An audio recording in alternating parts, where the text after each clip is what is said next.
हम स्टूडेंट्स एक नए टॉपिक के साथ इंजमाम साजिद। आज के टॉपिक में बेटा हमने पढ़ना है ब्रांचेस ऑफ फिज़िक्स। आपका जो 9th फर्स्ट चैप्टर है फिज़िकल क्वांटिटीज़ एंड मेजरमेंट। उसमें जो सबसे पहला टॉपिक था हमने साइंस पढ़ा, फिज़िक्स पढ़ा। उसके बाद जो हमारा टॉपिक है वो है ब्रांचेस ऑफ फिज़िक्स। तो ब्रांचेस ऑफ फिज़िक्स में आपको सबसे पहले पता होना चाहिए कि ब्रांचेस ऑफ फिज़िक्स कितनी हैं, कौन कौन सी हैं, उनके नाम आने चाहिए। तो वो नाम हमने इधर लिखे हुए हैं। जिस तरह फर्स्ट वन है मैकेनिक्स है, हीट है, साउंड है, nuclear physics, plasma physics, light यानी ऑप्टिक्स भी आप इसको कह सकते हैं, इलेक्ट्रिसिटी एंड मैग्नेटिज्म, और उसके बाद एटॉमिक फ़िज़िक्स हैं, ज्योग्राफी। तो इन ये आपको शॉर्ट में अलग से भी आ सकती है। कोई एक डेफिनेशन पूछ सकता है कि जिस तरह फॉर एग्जांपल आपसे पूछ सकता है कि प्लाज्मा फिज़िक्स क्या होती है, न्यूक्लियर फिज़िक्स क्या होती है, ज्योग्राफी क्या होती है। तो 2 नंबर के लिए आपको डेफिनेशन भी आ सकती है। उसके अलावा एमसीक्यूज़ में भी आ सकते हैं। तो सिंपल सी ये ब्रांचेज़ हैं। इसमें आपने सबसे पहले हमारे पास है जी मैकेनिक्स।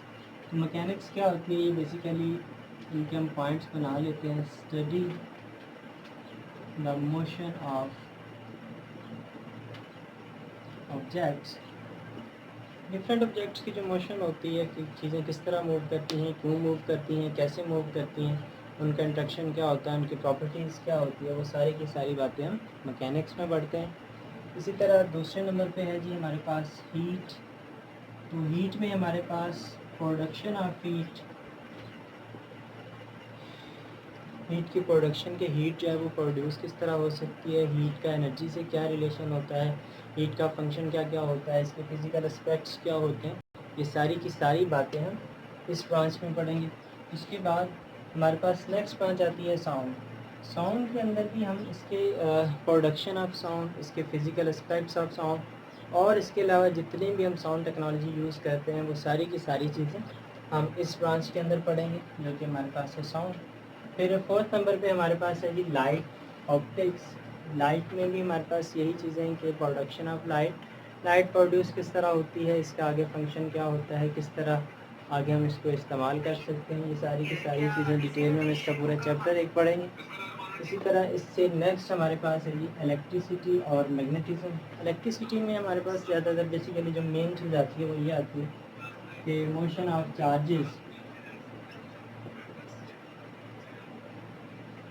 चार्जेस के चार्जेस की मूवमेंट से करंट प्रोड्यूस होता है, करंट से इलेक्ट्रिसिटी किस तरह हम जनरेट कर, और मैग्नेटिज्म या उसके मैग्नेटिकल इफेक्ट क्या होते हैं, इन दोनों का आपस में रिलेशन क्या है, वो सारी की सारी बातें हम इस ब्रांच में पढ़ेंगे। इसके बाद हमारे पास आ जाता है जी एटॉमिक फ़िज़िक्स। एटॉमिक फ़िज़िक्स में हमारे पास जो एटम से रिलेटेड चीज़ें होती हैं, या एटॉमिक पार्टिकल, सब एटॉमिक पार्टिकल्स या पार्टिकल विदिन न्यूक्लियाई, ये सारी की सारी चीज़ें हमने एटॉमिक फ़िज़िक्स में पढ़नी। उसके बाद हमारे पास होता है जी प्लाज्मा। प्लाज्मा को सिंपली हम फोर्थ स्टेट ऑफ मैटर भी कहते हैं। फोर्थ स्टेट ऑफ मैटर, या फिर ये आयनिक फॉर्म होती है, एनर्जी आयनिक या आयनाइजेशन एनर्जी भी हम इसको कह सकते हैं। तो फोर्थ स्टेट ऑफ मैटर ये हमारे पास प्लाज्मा फिज़िक्स में आ जाता है जी। और उसके बाद हमारे पास है जी न्यूक्लियर फिज़िक्स। न्यूक्लियर फिज़िक्स के अंदर हमने जितने भी हमारे रिएक्शंस होते हैं, न्यूक्लियर रिएक्शन जो कि हम एनर्जी को गेन करने के लिए हासिल करते हैं, वो सारे के सारे रिएक्शंस हम न्यूक्लियर फिज़िक्स में पढ़ते हैं। इसी तरह लास्ट पे है जी हमारे पास ज्योग्राफी।